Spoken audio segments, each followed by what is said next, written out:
Alright, so Mark Schaefer here at J-Tech.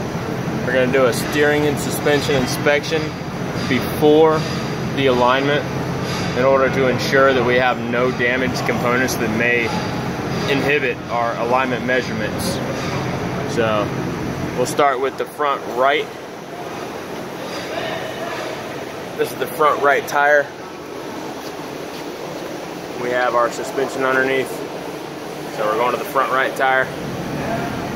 At the front right tire, we actually have our axle itself, which is this beam, and that runs all the way across. We're looking at the main kingpin here. We're just looking for any excessive movement or play. And we've had this up on the lift, unfortunately, because we are so close to this I-beam that we would not be able to get our jack up underneath it. But what we would do is we would jack up the axle, take the load off of the wheel, and inspect our free play. Next, we would come down to our outer tie rod ends, ensure that we don't have any movement in those, up or down, which we do not. Next, we have our clamp in order to basically hold it in place for our tie rod adjustment. We got our center link here. So we're going to make sure that it's not bent, warped in any kind of way that may pull or push the tires in or out, causing excessive tread wear. On our tread wears, we're on the left corner now. Tires are actually wearing fairly evenly.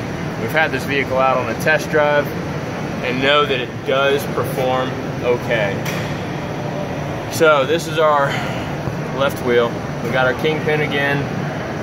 We got our tie rod ends. Now we're going to go on to our steering arms, which is on the top, and they are connected to our lower steering arms, which steer all the wheels. We're heading toward the gearbox. So this is our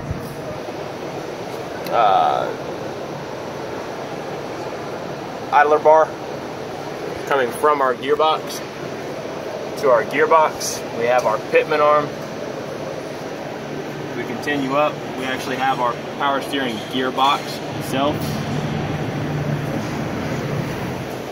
Following that on up, the rod coming out of the top with all the grease and the blue paint. That is our universal joint at the top of the gearbox. We're going to make sure that we have movement within that sliding shaft, because as the suspension, the chassis, and everything moves up and down, we need to stay connected to our steering wheel. And that's what allows us to do that.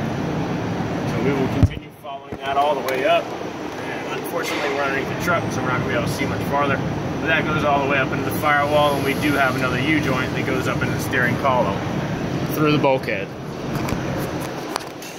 So if we keep on going, we have our rear springs. They are a leaf spring style, solid steel. They run the length of the axle all the way up back to the front to our turnbuckle. Coming over here, we again check that our leaf spring is in okay shape. Everything is well greased, which it is. Accumulating a lot of dirt, but that's all right. Here we have our second rear shackles. Those all seem to be okay. Now we will go back and reach as far as our light will allow us. So now we're at the rear. And we're just going to make sure that none of our leaf springs are sitting sideways, because these are two separate pieces of steel. If they were cocked out sideways, that means we would have a broken U-joint issue or a broken leaf spring issue.